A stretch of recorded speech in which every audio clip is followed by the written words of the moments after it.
సంతకం చేయనా కనులకు రేఖ తగవులకు ఇస్తున్నా తీరు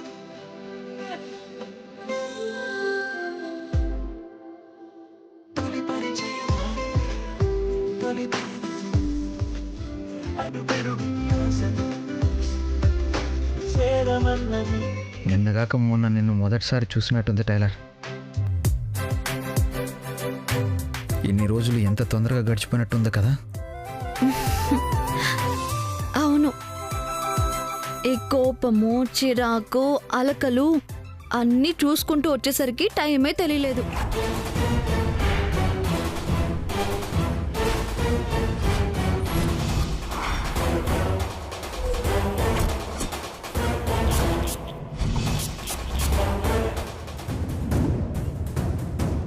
పూల వాసన మత్తెక్కిస్తుంది టైలర్.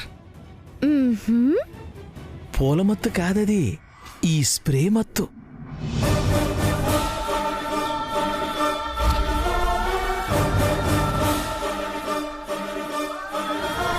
నీ కళ్ళలోకి చూస్తుంటే మత్తు ఇంకెక్కువ అయిపోతుంది. సారు సారు సారు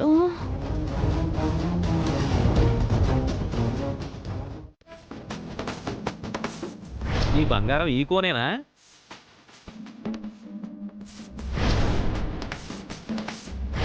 కోన గురించి చెప్పినావు గాని ఆ కోన వస్తే మాత్రం ప్రమాదం. దరిదాపుల్లో ఉండకుండా పారిపోమని చెప్పినాడు దొరా. ఏయ్ నిన్ను కుర్రో కుర్రు. ఏయ్ ఆగు. ఏయ్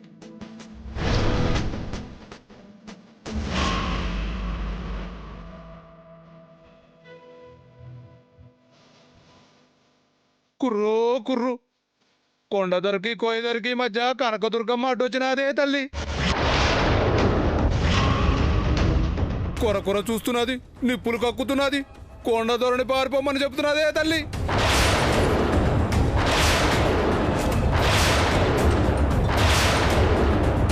స్వామి స్వామి ఆగండి స్వామి, పరిష్కారం చెప్పి వెళ్ళండి.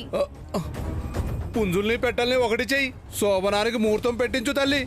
అన్ని చిక్కులు అవే పోతాయి. కుర్రో కుర్రు. అమ్మో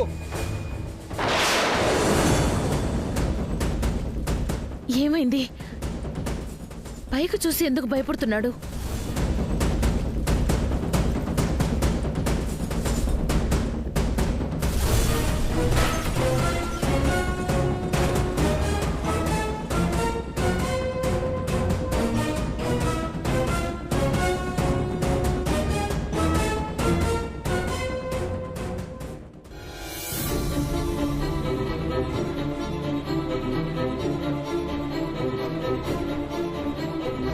పుంజుకి పెట్టకి ముడేసినావు, కానీ ఇద్దరినే ఒకటి చేయకపోతే ఎట్టా తల్లి? పుంజు ఒక చోట, పెట్టొక చోట. గది బయట ఒక భాగవతం, లోపల ఇంకో భాగవతం జరుగుతున్నదే తల్లి. కుర్రో కుర్రు.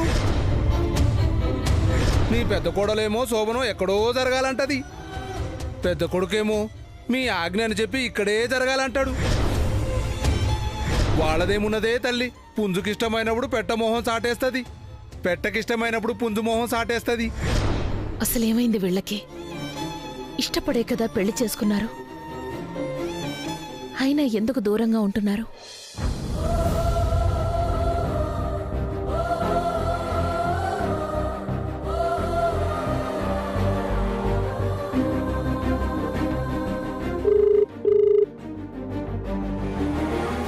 పంతులు గారు నమస్కారం అమ్మా. ఒక ముఖ్యమైన విషయం మాట్లాడాలి, ఇంటికొస్తారా?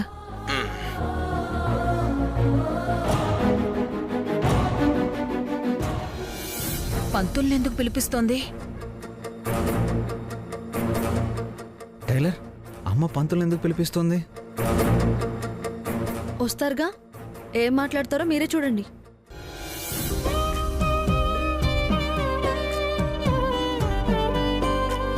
పుంజుకి పెట్టకి ముడేసినావు, కానీ ఇద్దరినే ఒకటి చేయకపోతే ఎట్టా తల్లి? పుంజుల్ని పెట్టల్ని ఒకటి చెయ్యి, శోభనానికి ముహూర్తం పెట్టించు తల్లి. అన్ని చిక్కులు అవే పోతాయి. కుర్రో కుర్రు. అమ్మో అసలేం జరుగుతోంది ఇంట్లో? ఎన్ని సమస్యలున్నా పిల్లలైనా అన్యోన్యంగా ఉన్నారనుకుంటే అది కూడా లేకుండా పోయిందేంటి? నాని అంటే ధరణి మీద కోపంగా ఉన్నాడు, దూరంగా ఉన్నాడనుకోవచ్చు. కానీ విక్రమ్ శ్రావణిలకేమైంది? వాళ్ళు బాగానే ఉన్నారు కదా?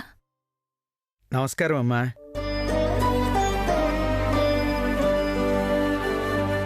నమస్కారం పంతులు గారు, కూర్చోండి.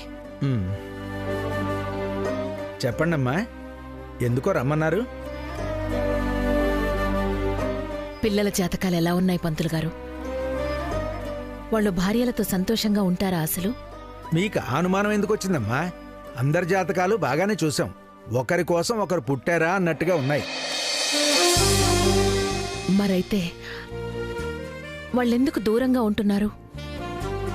పెళ్ళైన మరుసటి రోజే శాంతి ముహూర్తం పెట్టాం, అయినా వాళ్ళింకా దూరంగానే ఉన్నారు.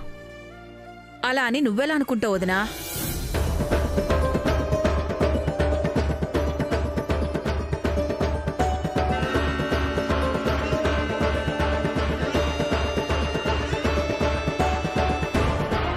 శోభనం జరిగిందో లేదోనని పిల్లల్ని కనుక్కున్నావా?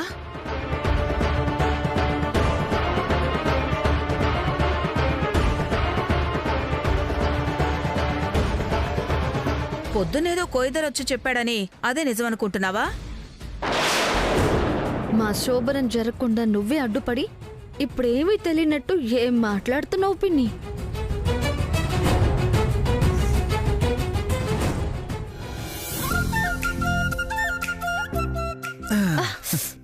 సారు, వదలండి సారు, వదలండి సారు. అయినా మనిద్దరికీ పడదని అందరూ అనుకుంటున్నారు కదా. మీరు ఇలాగే నా చుట్టూ తిరిగితే వాళ్ళకి అనుమానం రాదు? ఏం రాదు, గొడవ పడ్డానికి వచ్చాను అనుకుంటారులే. అత్తయ్య గారు పంతులు గారిని ఎందుకు పిలుస్తున్నారో అడిగారు కదా, వచ్చారు చూడండి. ఎవరో ఏదో చెప్తే అది నమ్మేయడం కాదొదినా. పిల్లలతో ఒకసారి మాట్లాడు, వాళ్ళు చెప్తే అప్పుడు నిజమని నమ్ము.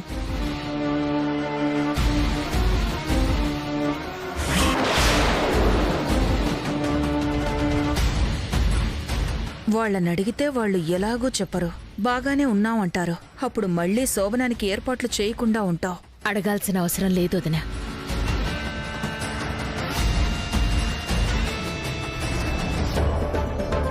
విక్రమ్ని కోయదొర ముందే కలిశాడు.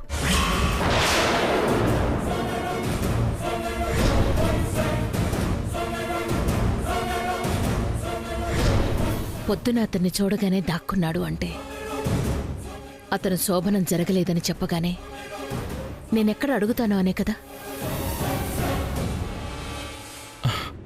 అమ్మ చాలా తెలివైంది బంగారం, చూడు ఎలా పట్టేసిందో. ఇంక నాని ధరణిల మధ్య మనస్పర్ధల గురించి తెలిసిందే కదా. ఇద్దరికీ ఒక్క క్షణం కూడా పడదు. అవును, మనిద్దరికి అస్సలు పడదు. ఇప్పుడు చెప్పండి పంతులు గారు, మళ్ళీ శాంతి ముహూర్తం పెట్టించాలా, అవసరం లేదా? తప్పకుండా ముహూర్తం పెట్టాలమ్మా. ఏదైనా కారణం వల్ల మొదటి రాత్రి ఆగిపోతే వాళ్ళ జాతకాలను చూసి మళ్ళీ ముహూర్తం పెట్టుకోవాలి.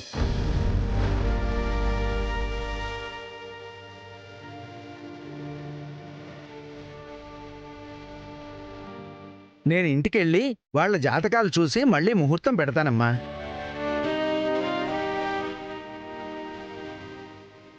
వెళ్ళొస్తానమ్మా. అలాగే. ముహూర్తం కన్నా ముందు వాళ్ళ మనసులు కలవడం ముఖ్యం. ముందు ఆ మనస్పర్ధలు తొలగే ప్రయత్నం చేయండి.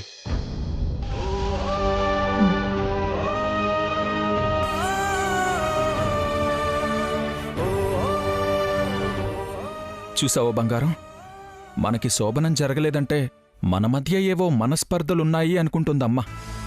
అసలు సంగతి తెలియదు. ఫస్ట్ టైం ఏదో మిస్ అయిపోయింది. ఈసారి ముహూర్తం పెట్టాక బ్రహ్మాండంగా ప్లాన్ చేసుకోవాలి. ఏంటమ్మా ప్లాన్ చేసుకునేది? నా ప్లానింగ్ నాకుందని తెలుసు కదా. మన ఫస్ట్ నైట్ అంటూ జరిగితే నేను అనుకున్న చోట నేను అనుకున్నట్టుగానే జరగాలి. అంతవరకు ఎన్ని ముహూర్తాలు పెట్టి ఎన్ని ప్లానింగ్స్ వేసుకున్నా ఏమీ జరగదు.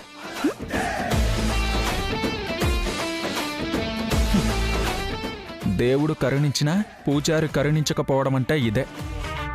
బంగారం మనసు ఎలా మార్చాలి? ఏంటి టైలర్, ఈరోజు రేపో శోభనానికి ఏర్పాటు చేద్దాం అనుకుంటే మళ్ళీ ముహూర్తాలు పెడుతున్నారేంటి?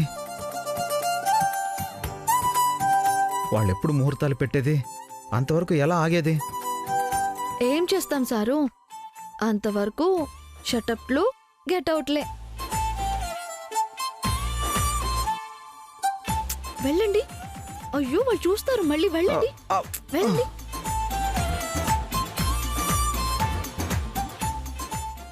చూసావా వదినా, పంతులు గారు ఏం చెప్పారో? ఎన్ని ముహూర్తాలు పెట్టినా మనసులు కలవందే లాభం లేదు. అందుకని తొందరపడి ముహూర్తాలు పెట్టకుండా 1-2-3 సంవత్సరాలు వాళ్ళని దూరంగా ఉంచే. ఈలోగా ఒకరి మనసులు ఒకరు అర్థం చేసుకుంటారు. లేదు వదిన, వాళ్ళని ఇలాగే వదిలేస్తే దూరం ఇంకా పెరిగి పూడ్చలేనంత అగాధం అయిపోతుంది. ఏం చెయ్యాలో, వాళ్ళనెలా కలపాలో నాకు తెలుసు. నేను చూసుకుంటాను.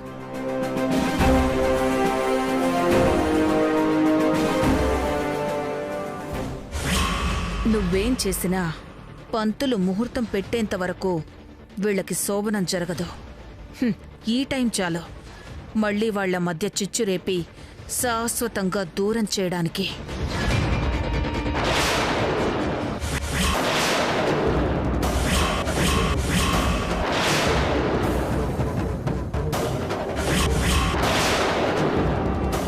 ఏంటి పిన్ని, మా శోభనం ఇప్పుడప్పుడే జరగదు కదా, ఆపడానికి కష్టపడక్కర్లేదని సంతోషపడుతున్నారా? అయినా నువ్వు ఆపడం మంచిదైంది పిన్ని. పంతులు గారు ఏం చెప్పారో విన్నావు కదా? ఏ కారణం వల్లైనా మొదటి రాత్రి జరగకపోతే మళ్ళీ ముహూర్తం పెట్టే జరిపించాలంట. మీరు ఆపారు కాబట్టి సరిపోయింది. చూస్తావేంటి, ఏదో ఒకటి చెయ్యి.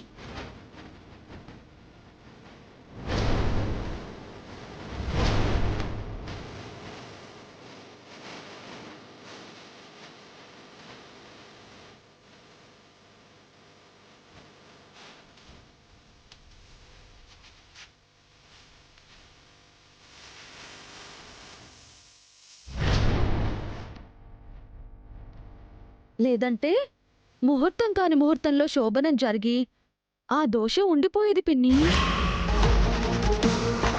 దీన్ని బట్టి మీకేమర్థమైంది? మీరు మాకు చెడు చెయ్యాలని చూసినా అది మాకు మంచే చేస్తుంది. కాబట్టి మమ్మల్ని విడదీయాలని, ఏదో చెయ్యాలని ఆలోచించడం మానేయండి. మీరనుకున్నది ఎప్పటికీ జరగదు. జరుగుతుంది. ఈరోజు కాకపోతే రేపు, లేకపోతే సంవత్సరం తర్వాతైనా నేను అనుకున్నది జరుగుతుంది. నువ్వు అనుకున్నదే ఎప్పటికీ జరగదు. ఎందుకు జరగదు పిన్ని? మీరు చేసిన దారుణాలు ఎవరికీ తెలియవు అనుకుంటున్నారు. నేను తెలుస్తుంది అన్నాను.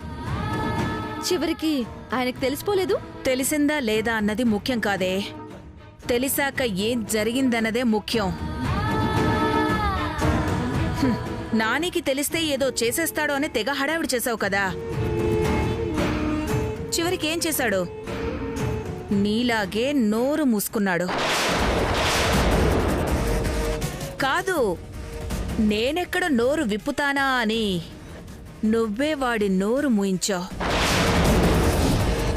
నన్నెవ్వరూ ఏమీ చెయ్యలేరే. ఈ ఇంట్లోంచి అడుగు కూడా బయట పెట్టించలేరు. మొన్నొచ్చింది చిన్న గాలివాన మాత్రమే పిన్ని. దానికే చిగురుటాకులా వణికిపోయారు. అసలైన తుఫాను ముందు ముందు రాబోతోంది. పునాదులు మొత్తం పెకిలించి పారేస్తుంది.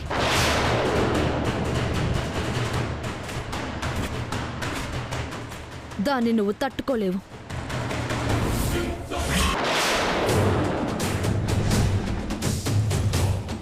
అంతవరకు నిన్ను ఉండనిస్తేనే కదే నీ తుఫాన్ కన్నా ముందు నేనే సుడిగుండంలా చుట్టి బయటికి విసిరేస్తాను.